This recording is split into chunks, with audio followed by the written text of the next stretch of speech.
दोस्तों नमस्कार। आज थोड़ा दुख भी है। आज मेरा एक पुराना मित्र जो पत्रकार था और अच्छा इंसान, राजेश गौतम, उसकी मृत्यु हो गई। उसकी सूचना प्राप्त हुई सवेरे सवेरे। इसीलिए मैं आज वीडियो बहुत देर में बना रहा हूँ। Death is sudden but sure. ये एक वाक्य कोई संत थे अयोध्या के, उनके यहाँ लिखा रहता था और वो हमेशा उसको देखते रहते थे। Death is sudden but sure.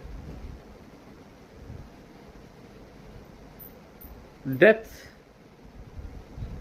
Sudden but sure, जब मैंने ये वाक्य सुना था तब मुझे लगता था कि इसका क्या मतलब होगा, क्यों वो लिखते होंगे, क्या उनके अंदर वैराग्य का भाव प्रबल है इसलिए लिखते होंगे। ऐसा नहीं। जिन लोगों के जीवन में जीवन का कुछ अर्थ निश्चित है, लक्ष्य निर्धारित है, उनको टाइम मालूम होता है कि टाइम की वैल्यू क्या है। और डेथ इज सडन, डेथ अचानक होगी बट श्योर है। ये बताता है कि उनको उस समय के भीतर ही वो कार्य कर लेना है जो उनके जीवन का लक्ष्य उन्होंने निर्धारित किया है। ये जीवन बहुत अनमोल है, कब हाथ से छूट जाए कुछ मालूम नहीं। समय पानी की तरह बहता जाता है, आपके हाथ से निकल जाता है। आज का पूरा दिन निकल गया, जीवन के कितने साल निकल गए, लेकिन हम क्या अपने उस निर्धारित लक्ष्य तक पहुंचने में सफल हुए? क्या हमारे जीवन का लक्ष्य क्या था? क्या हम करना चाहते थे? क्या हम करना चाहते? कुछ बहुत आवश्यक बातें हम इग्नोर करते रहते हैं कि चलो बाद में कर लेंगे। जैसे मैंने कभी आज से कुछ वर्ष पूर्व पढ़ा था कि अगर आप किसी के प्रति अपना प्रेम, अपना लगाव व्यक्त करना चाहते हैं तो उसके लिए सोचिए नहीं, बात का समय मत तलाशिए, उसको बोल दीजिए, उससे कह दीजिए। ये बहुत आवश्यक है, इसके पहले कि देर हो जाए। मृत्यु मेरे लिए कभी मैंने उसको इस दृष्टि से नहीं देखा कि कोई बहुत दुखद घटना है। किसी का भी छूटना, कोई आपके आसपास रहता हो, कोई पशु भी हो, और वो भी अगर आपके साथ रहता है और आप उससे हिल मिल जाते हैं, उसके बाद वो वहाँ नहीं होता तो आपको थोड़ा अटपटा महसूस होता है। इसी तरह जो जिसके जीवन से जितना अधिक जुड़ा हुआ है, उसके ना होने पे कुछ एक कमी का एहसास महसूस अवश्य होता है।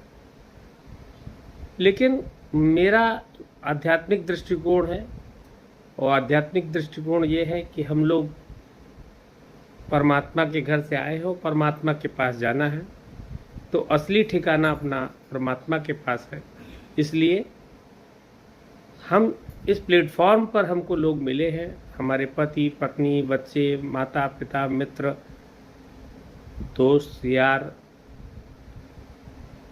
अध्यापक, गुरु, शिक्षक, जो भी मिलता है, ये प्लेटफॉर्म पर मिलने वाले लोग हैं। कुछ कम समय के लिए मिलते हैं, कुछ ज़्यादा समय के लिए मिलते हैं, और वो प्लेटफॉर्म पर हम लोग जी रहे हैं।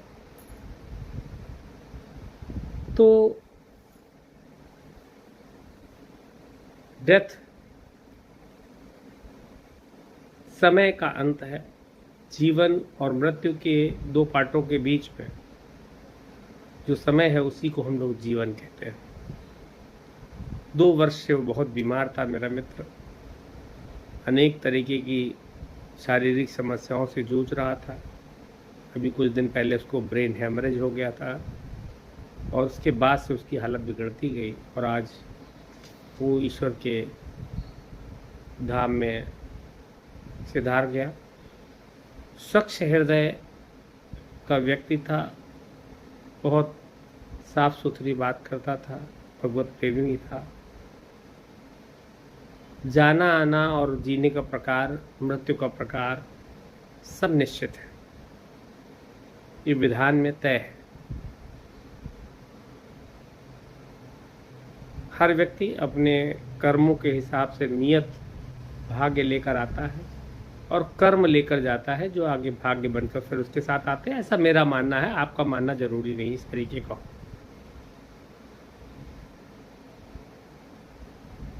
हर व्यक्ति अपनी धारणा के लिए स्वतंत्र है।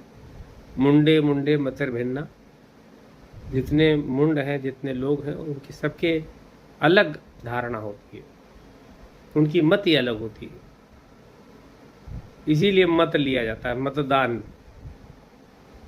कि आपका मत क्या है। तो वो मत आपका जो है वो आप उसके लिए स्वतंत्र है। जीवन बहुत अनमोल है। अभी कुछ दिन पहले एक हमारे छोटे भाई की तरह मित्र ने आत्महत्या कर ली, तो मुझे बहुत दुख हुआ था।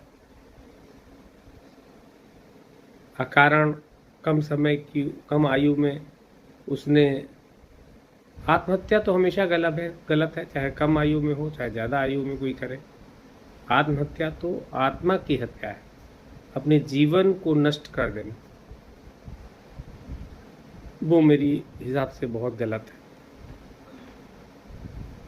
तो लगातार इस तरीके की घटनाएं आज हो रही है। बहुत जल्दी में ये चौथी मृत्यु अभी 1.5 महीने के अंतराल में हुई है, जिसमें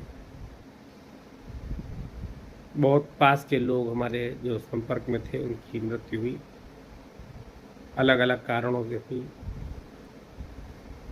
तो जीवन का समय बहुत अनमोल है, इसमें आप जो कुछ भी करना चाहते हैं उसको करिए, तय कीजिए।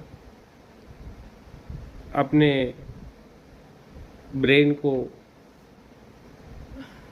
जो पुरानी हमारी जो रूढ़ियाँ हैं, जिसको हम लोग रूढ़ी कहते हैं, जिसको हमारी ट्रेनिंग में जो चीज़ हमको बचपन में बता दी गई। इसकी कहानी है कि एक हाथी के पैर में बचपन में ही जंजीर डाल दी जाती है और बचपन में वो बार बार जंजीर तोड़ने की कोशिश करता है और वो नहीं तोड़ पाता क्योंकि उसकी ताकत कम थी।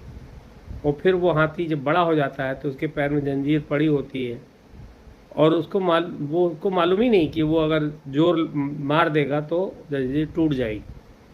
लेकिन उसको चूँकि बचपन से बार बार ये अभ्यास हो गया था सैकड़ों बार में कि ये जंजीर मुझसे नहीं टूटेगी, वैसा ही हम लोगों के साथ भी है कि हमको मालूम यही है कि हम ये कर ही नहीं सकते।